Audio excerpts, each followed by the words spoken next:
Manipur ki ahanba neuro patients ke amatangairaba specialized hospital neuro emergency trauma net multi speciality hospital singjai mathak tongtham likai da handuk chare hospital asna maruina BP stroke brain tumor lambi ki khudong thiba spinal disc prolapse spinal tumor amadi migraine chingba layengli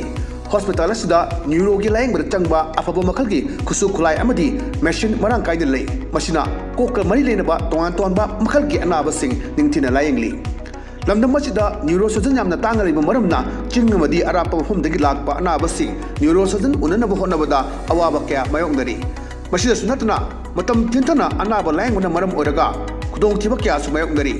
masi punamakhtagi kharado orabusu kananaba Dr. Parkinson Singh MCS Neurosurgery AIMS New Delhi na masamaki hospital asida pung kunmari leituna anaba sing layengli hospital asida ataba mamalda layeng batana OPD general amadi ICU beds operation medicine x-ray amadi lab ka mai lena basnasu ataba mamalda hangalli ngasi magdenshin biro amadi kudong saba singa silobiyo hena kubam road gidamak hospital asigi telephone number 7005534166 natraga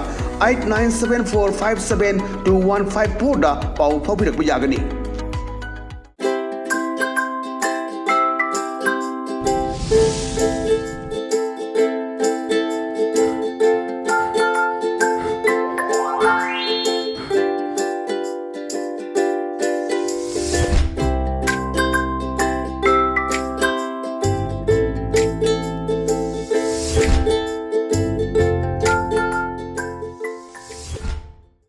Krumzari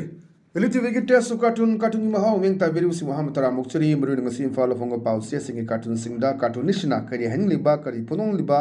kari wakhal khalan ni ba do miam ta sanong thamjage am lo khajage Shanghai Express ki onthok pani da ja onthok pani da hai ba cartoon jeng view am phajaba kanano kana man do le si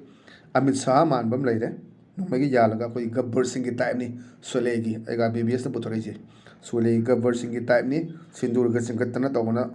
the Beatles ka tong na ngi maru ga yandana rifle ga pair ga man hai ching dei na ngak lani tam din akoi na ngak charo Manipur nungai rani paisa tanpham leire roi nakoi masel amaga hana raklani nakoi masel amaga fawga sanadana leiro akoi gi cobra battalion ani yawraklani na yam nokning ba fajaning sai akoi ayuk thunai na ba yawgi bu aduna Manipur gi hejile film sida akoi aga BBS na yam na pachana wan thok manung nung da phummaga purakpa yamna fajaba cartoon amaka thamakpane cartoon ama ji aduni si matam da haina gi baduni hai de ba madugi hane gi chimission ya poda lakpada singina misana tapakina aina hai gi ba yamna harau na hai gi badu hai de gi yenna badum lei bani adum proof adugi video adum leina badum yaw bani interview to gi ba adui podu da ni base tora kanda chingge na ngaknani tamdi na khoi na ngakcharo Manipur nungairani Pisha tanpham leroi hawji leitre ji singmaide lan jadre sona palenda yandre sona kanda khoi ki makharam jiri line da khoi kano digi na lan jadre thi mayam se mathang mathang leibu ne aduna noi masen amaga hatuk narani noi masel amaga fawo sanarani ji toija fawo sanari ba Facebook ta karida me social media tongni mayam se nang na chumi aina lali aina khangbe heli nong dagi aina heli nang di aduni nang di machum chabani aidi chadabani nang su matam charami du dina launabagi mong dane si leise social media tongdari singse adu film dune aduna akoi gi kurba batalani ani yorani na share pep ki ngasai akoi nei na bu yagudo share pep si Manipur ge chana da ba haidare mihan ni punsi moi gi ka aina thokpudo volleyball ground herang oi thongi aduga akoi rims ki complex agi duga akoi malungi mihan aduga akoi kanona irom charun sanmila na ga chara hengi ba arm forces special power ai lokto ga in to gi so mathang dan ningsang badaduna akoi ji cobra battalion ni lani share pep ki marona jungle warfare da yam nai toy ching toy ba hai tare training yam yam loi ba adu la ani nungai rani ka na ji hai resi yam na wahan thuk lei ba manung da yam na chaw ba khoi gi artha adum ba chen ba adum ba cartoon ne thamjage mathang da leisina khoi sana lei ba ki loi re dana adoni loi re dana asda yaurisi khoi khajigi duni khoi gi cobra commando duga haipet mari leina ba cobra battalion do adida made hanu bisna hai tare mate manau boina ini naha sida hangne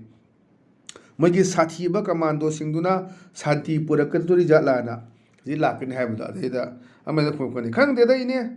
makhoi ju hanigi adumaina babok oduna leikhi basu kanana khangbana hana mamang de am lakhre koi 7,000 mea ni hekta irang norokpada ꯑꯗꯨꯅ ꯏꯔꯥꯡꯗꯨꯒ ꯃꯔꯤ ꯂꯩꯅꯕ chance ꯂꯧꯔꯒꯅꯤ ꯍꯦꯛꯇ ꯑꯦꯔꯣꯄ꯭ꯂꯦꯟꯅ ꯅꯨꯡꯗꯥꯡꯗ ꯍꯦꯛꯇ ꯄꯨꯔꯗꯅ ꯍꯣꯟꯊꯔꯛꯇꯅ ꯇꯧꯈꯤꯕ ꯃꯌꯥꯝꯗꯣ ꯑꯗꯨꯒꯤ ꯄꯣꯠꯇꯨꯅꯤ ꯑꯗꯨꯅ ꯍꯥꯟꯅꯒꯤ ꯑꯗꯨꯃꯥꯏꯅ ꯑꯗꯨꯝ ꯇꯨꯃꯤꯟ ꯂꯩꯈꯤꯕ꯭ꯔꯥ ꯑꯗꯨꯝ ꯃꯣꯏ ꯃꯃꯥꯡꯗ ꯀꯥꯞꯅꯔ ꯑꯗꯨꯝ ꯄꯨꯔ ꯆꯦꯟꯈꯤꯕ ꯑꯗꯒꯤ ꯁꯦ ꯌꯦꯟ ꯍꯨꯔꯥꯟꯕ ꯉꯥꯅꯨ ꯍꯨꯔꯥꯟꯕ ꯀꯔꯤ ꯇꯧꯕ ꯈꯣꯠꯄ ꯁꯟꯁꯥ ꯍꯨꯔꯥꯟꯕ ꯃꯣꯏ ꯐꯧ ꯍꯨꯔꯥꯟꯕ ꯑꯗꯨꯝ ꯌꯦꯡꯉ ꯂꯩꯕꯗꯣ ꯑꯗꯨꯒꯤ ꯄꯣꯠꯇꯨꯒꯤ ꯃꯑꯣꯡꯗ ꯑꯗꯨꯝ ꯂꯩꯈꯤꯕ꯭ꯔꯥꯁꯨ ꯈꯪꯄꯣꯟꯇꯦ ꯑꯗꯨꯅꯅꯤ ꯃꯣꯏꯒꯤ ꯁꯥꯊꯤꯕ ꯀꯃꯥꯟꯗꯣꯁꯤꯡꯗꯨꯅ ꯁꯥꯟꯇꯤ ꯄꯨꯔꯛꯀꯗꯧꯔꯤꯖꯥꯠꯂꯅꯤ ꯏꯕꯨꯡꯉꯣ ꯑꯅ ꯍꯪꯕꯅꯤ ꯑꯗꯨꯗ ꯅꯍꯥꯁꯤꯅ ꯈꯪꯗꯦꯗ ꯏꯅꯦ ꯃꯈꯣꯏꯁꯨ ꯍꯥꯟꯅꯒꯤ ꯑꯗꯨꯃꯥꯏꯅ ꯚꯥꯕꯣꯛ ꯑꯣꯏꯗꯨꯅ ꯂꯩꯈꯤꯕꯁꯨ ꯀꯅꯥꯅ ꯈꯪꯕꯅ ꯌꯥꯝꯅ ꯐꯖꯕ ꯁꯤ ꯀꯥꯔꯇꯨꯟ ꯊꯝꯖꯒꯦ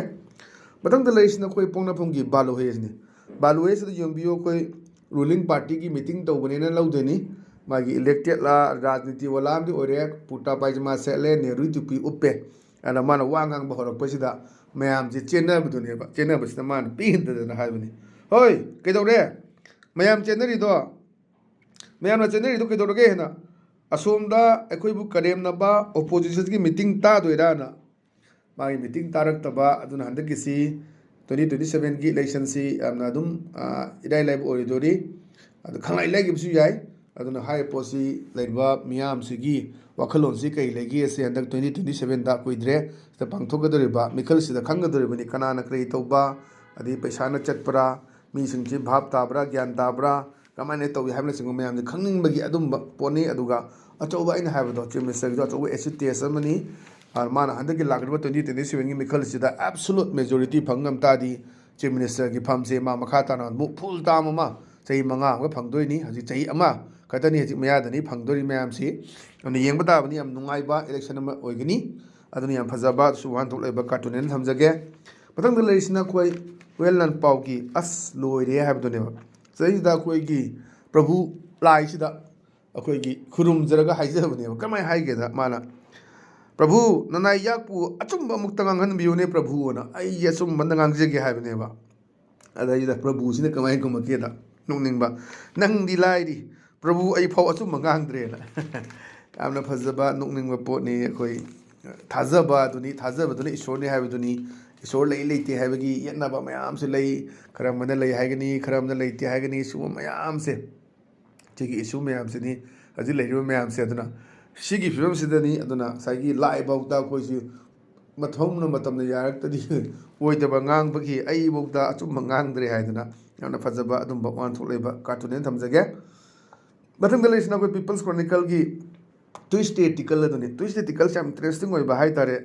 ꯑꯗ ꯃꯥꯅ ꯃꯥꯒꯤ ꯁꯦꯀ꯭ꯔꯦꯇꯔꯤ ꯅꯠꯇ꯭ꯔꯒ ꯃꯥꯒꯤ ꯃꯔꯨꯞꯇꯤ ꯅꯠꯇ꯭ꯔꯦ ꯃꯣꯏ ꯄꯣꯂꯤꯇꯤꯀꯦꯜ ꯄꯥꯔꯇꯤ ꯃꯅꯨꯡꯒꯤ ꯍꯥꯏꯕꯗꯤ ꯑꯃꯁꯤꯗꯤ ꯏꯂꯦꯛꯇꯦꯠ ꯑꯣꯏꯕꯒꯤ ꯃꯑꯣꯡꯅꯦꯗ ꯁꯔ ꯑꯥꯏ ꯕꯤꯂꯤꯞ ꯑꯩꯅ ꯊꯥꯖꯩ ꯌꯨ ꯁ꯭ꯇꯦꯞ ꯗꯥꯎꯟ ꯐ꯭ꯔꯣꯝ ꯍꯥꯏꯔꯒ ꯀꯗꯥꯏꯗꯅꯣ ꯃꯥꯒꯤ ꯄꯣꯁꯇꯨꯗꯤ ꯑꯣꯏꯗꯣꯏꯅꯦꯕ you will help support of every one ꯅꯪ ꯉꯁꯤ ꯐꯝꯗꯒꯤ ꯔꯤꯖꯥꯏꯟ ꯇꯧꯔꯗꯤꯀꯣ ꯃꯌꯥꯝꯒꯤ ꯁꯞꯄꯣꯔꯠ ꯐꯪꯅꯦꯅ ꯑꯗ ꯀꯗꯥꯏꯗꯒꯤ ꯍꯧꯖꯤꯛ ꯔꯤꯖꯥꯏꯟ ꯇꯧꯕꯅꯣ ꯐꯪꯗꯅ ꯐꯪꯉꯤꯕ ꯆꯧꯀ꯭ꯔꯤꯁꯤꯗꯒꯤ ꯔꯤꯖꯥꯏꯟ ꯇꯧꯕꯗꯤ ꯑꯩꯗꯤ ꯀꯃꯥꯏꯅ ꯇꯧꯅꯤ ꯍꯥꯏꯕꯒꯤ ꯃꯐꯝꯗꯨꯅꯦꯕ ꯑꯗꯨꯅ ꯁꯥꯔꯅ ꯃꯌꯨꯝꯕ ꯅꯪ ꯀꯗꯥꯏꯗꯒꯤ ꯇꯧꯗꯣꯏꯅꯣꯗꯤ ꯍꯥꯏꯗ꯭ꯔꯦ ꯀꯔꯤ ꯐꯝꯗꯣꯏꯅꯣꯗꯤ ꯍꯥꯏꯗꯤ ꯑꯦꯅꯤ ꯐꯝꯗꯒꯤ ꯑꯣꯏꯔꯦ ꯑꯣꯐꯤꯁꯥꯔ ꯑꯣꯏꯔꯁꯨ ꯌꯥꯔꯦ ꯁꯤ ꯐꯝꯁꯤꯗꯒꯤ ꯔꯤꯖꯥꯏꯟ ꯇꯧꯔꯗꯤ ꯄꯨꯔꯥ ꯂꯩꯕꯥꯛ ꯃꯤꯌꯥꯝꯅ ꯑꯗꯨꯝ ꯃꯌꯥꯝ ꯁꯞꯄꯣꯔꯠ ꯇꯧꯅꯦꯅ ꯀꯗꯥꯏꯗꯒꯤ ꯃꯗꯨ ꯉꯝꯄꯣꯟꯇꯦꯅ ꯑꯩꯈꯣꯏꯗꯤ ꯔꯤꯖꯥꯏꯟ ꯇꯧꯔꯣꯏꯅ ꯍꯥꯏꯕ ꯃꯌꯥꯝ ꯑꯃ ꯂꯩꯕ ꯅꯣꯛꯅꯤꯡꯕ ꯃꯌꯥꯝ ꯊꯧꯗꯣꯛ ꯂꯩꯈꯤꯕꯗꯨꯅꯤ ꯑꯗꯨꯅ ꯁꯤꯁꯨ ꯌꯥꯝ ꯐꯖꯕ ꯋꯥꯍꯟꯊꯣꯛ ꯂꯩꯕ ꯀꯥꯔꯇꯨꯟ ꯍꯥꯏꯅ ꯊꯝꯖꯒꯦ ꯑꯗꯨꯅ ꯉꯁꯤꯗꯤ ꯑꯗꯨꯝ ELITETVꯒꯤ ꯇꯦꯁ ꯑꯣꯐ ꯀꯥꯔꯇꯨꯟꯒꯤ ꯃꯍꯥꯎ ꯃꯇꯥꯡ ꯑꯁꯤ ꯂꯣꯏꯁꯤꯟꯖꯔꯦ ꯃꯤꯠꯌꯦꯡ ꯇꯥꯕꯤꯔꯤꯕꯁꯤꯡꯕꯨ ꯑꯃꯨꯛ ꯍꯟꯅ ꯈꯨꯔꯨꯝꯖꯕꯒ ꯂꯣꯏꯅꯅ ꯀꯥꯏꯅꯅꯕ ꯌꯥꯊꯪ ꯄꯤꯅꯕꯤꯔꯁꯤ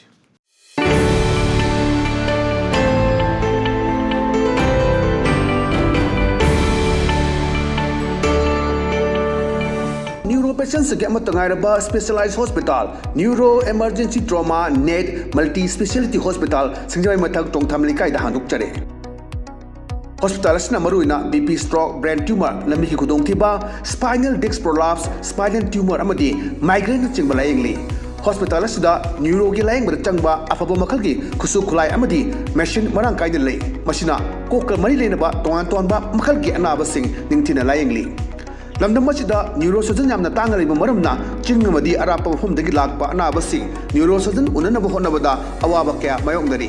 मसिदसु नतना मतम थिंथना अनाबा लायंगबना मरम ओरगा खुदोंथिबा कयासु मायोंगदरी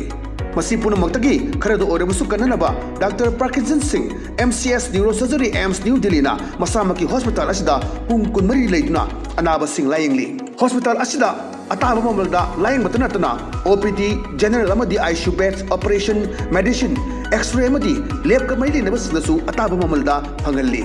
ngasi magdenshin biro amadi kudong saba singa silobiho hena kubam rol gidama hospital asigi telephone number 7005534166 natraga 8974572154 da pau phabirak yagani